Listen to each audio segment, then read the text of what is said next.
फिर से RV coaching classes में आपका हार्दिक अभिनंदन है। आज हम गुणधर्म के उसी पाठ को आगे बढ़ाते हुए ये देखेंगे कि योग एवं व्यवकलन की गुणन की वितरकता, यानी इसमें वितरकता में अपन क्या देखेंगे, जैसे योग और गुणन। तो देखो मैं पहले लिख रहा हूँ ए, उसके बाद मैं लिख रहा हूँ बी प्लस सी। तो एडिंग क्या लिखी थी, योग व्यवकलन और गुणन की वितरकता। तो सबसे पहले मैंने ए लिख दिया, उसके बाद गुणा के लिए ये ब्रैकेट लिख दिया, उसके बाद बी प्लस सी लिख दिया। यानी इसको सबसे पहले ए को किससे मल्टीप्लाई कराओगे, ब्रैकेट के अंदर जो बी है उसको करवाओगे तो ए और बी, फिर साइन किसका आ जाएगा, प्लस का, फिर ए को किससे मल्टीप्लाई करवाओगे, सी से। ये तो हो गया प्लस के लिए, योग के लिए। अब यही गुणधर्म किसके लिए अप्लाई करेंगे, व्यवकलन के लिए, माइनस के लिए। तो ए को मल्टीप्लाई करवाओगे तो ए बी आ जाएगा और बीच में चिन्ह कैसा आ जाएगा, ए सी। तो ये हो गए योग व्यवकलन पर गुणन की वितरकता। अब इसको अपन चेकआउट करेंगे किससे, एग्जाम्पल की सहायता से। एग्जाम्पल की सहायता से देखेंगे तो ए बराबर क्या ले लो आप, 2/5, बी बराबर क्या ले लो, 1/10, और सी बराबर क्या ले लो, 3/10। अब ए की जगह रखो, पहला योग के लिए निकालो आप ए, बी प्लस सी। तो 2/5 ब्रैकेट बंद, 1/10 प्लस 3/10। अब इसको चेकआउट करो, 2/5 एज इट इज रखोगे, सबसे पहले एलसीएम लोगे, 1 + 3 क्या आ जाएगा, 2/5 ब्रैकेट मल्टीप्लाई का चिन्ह लगा दो फिर डायरेक्ट, 4/10, 4/10। अब कोई संख्या कट रही है कि यहाँ पर नहीं कट रही, तो इसको आपस में गुणा कर दो और जो कट रही है उसको काट दो। काटोगे क्या आ जाएगा यहाँ पर 5, तो ऊपर तो बच गया 4, नीचे बच गया 25। तो ये रिजल्ट आ गया यहाँ पर पहला। तो 24, ये 4/25, 4/25। अब इसकी जो ये वाली साइड है, ये कौन सी साइड है, राइट हैंड साइड। तो अपन ने कौन सी साइड ली थी, लेफ्ट हैंड साइड ली थी।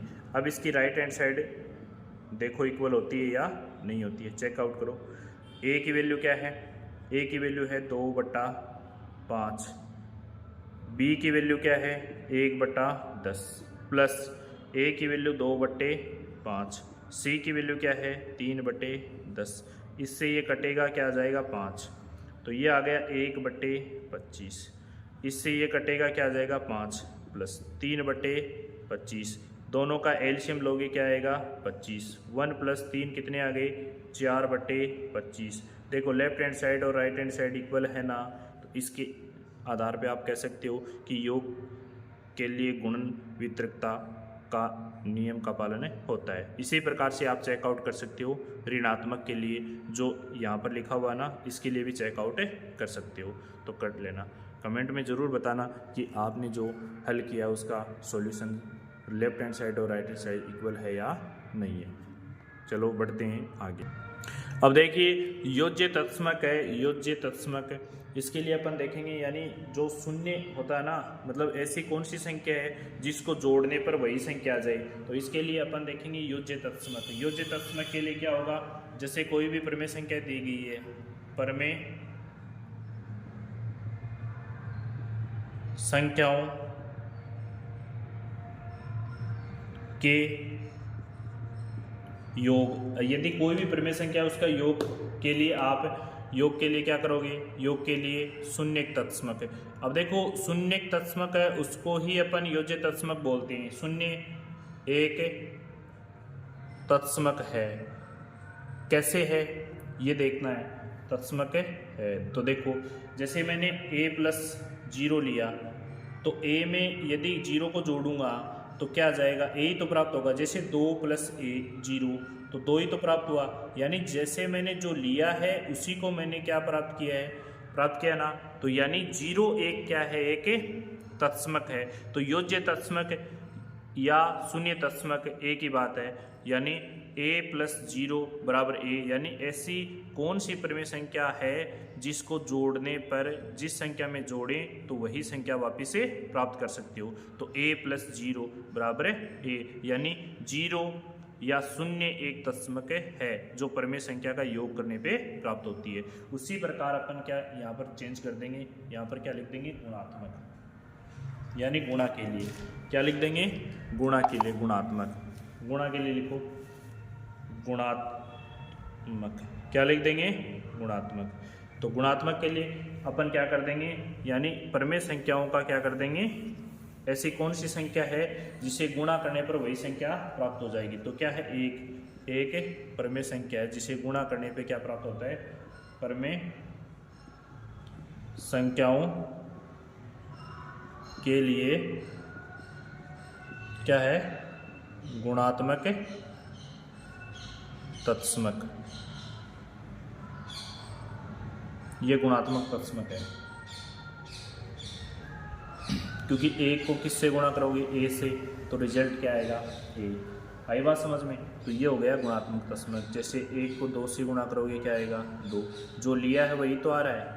जैसे कौन सी संख्या है जिसको वही संख्या वापस प्राप्त कर सकते हैं, यानी एक को किसी भी संख्या से गुणा करोगे तो वही संख्या आएगी, यानी एक क्या है आपके लिए? गुणात्मक तत्समक है। क्या है? गुणात्मक तत्समक। रिजल्ट ए आना चाहिए आपका।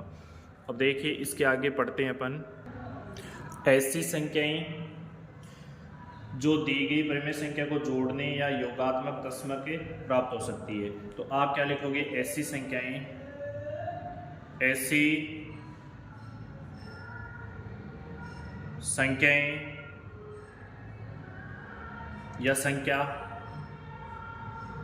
जो दी गई प्रमेय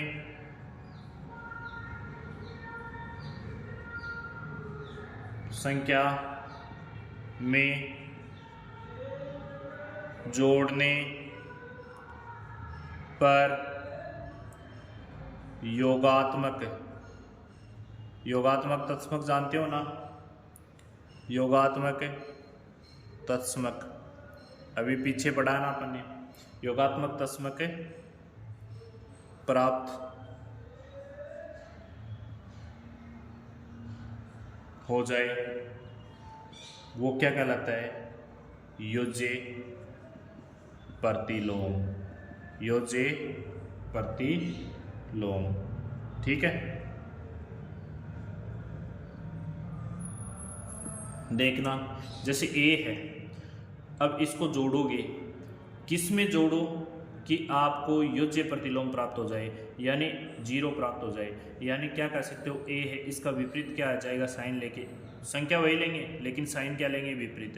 तो ए ले लेंगे माइनस का, तो प्लस माइनस क्या हो जाएगा? माइनस। दोनों को जोड़ोगे रिजल्ट क्या आ जाएगा आपका? 0। जैसे एग्जांपल देखो 4/5, इसका अपन योज्य प्रतिलोम देखते हैं तो देखो किससे ये 0 हो सकता है? 7/5 है, वो किससे 0 हो सकता है? वही उसका योज्य प्रतिलोम होगा। 7/5 है, इसके माइनस लगा के संख्या वही रही है, सिर्फ आपने किसको बदल दिया है? चिन्ह को, तो 0 प्राप्त हो गया ना।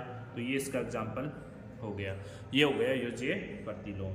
ठीक है, यानी भिन्न में क्या लगा देना आपको? विपरीत चिन्ह। अब इसके बाद अगला जो दिया हुआ है वो है गुणात्मक प्रतिलोम। कैसा? गुणात्मक प्रतिलोम।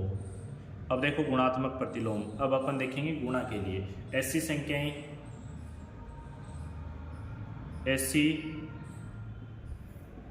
संख्याएं जो दी गई प्रमेय संख्या से गुणा करने पर गुणात्मक तत्समक प्राप्त हो जाए। क्या कहलाता है? गुणात्मक प्रतिलोम। क्या कहलाता है? गुणात्मक प्रतिलोम। आई बात समझ में? तो देखो ए और मैंने क्या ले लिया? बी, और एक ले लिया सी गुणा डी, यानी ये आपस में कटने पे वैल्यू क्या आनी चाहिए आपके पास? 1। वैल्यू क्या आनी चाहिए? 1। अर्थात अपन क्या कर सकते हैं? अर्थात अपन क्या कह सकते हैं कि जो C है, C बटा जो D है वो B बटा A के क्या होनी चाहिए, इक्वल। यानी जो C का मान है वो B के बराबर और जो D का मान है वो A के बराबर। देखो एक एग्जांपल से देखते हैं इसको, जैसे -2/5 गुणा 5/-2। अब देखो ये वाली वैल्यू इस वैल्यू से कट रही है, ये वाली वैल्यू इस वैल्यू से कट रही है ना, तो यानी ये मान लो आप C और ये मान लो आप D, ये मान लो B और ये मान लो A, आपस में कट रही है, तो रिजल्ट क्या आ रहा है 1।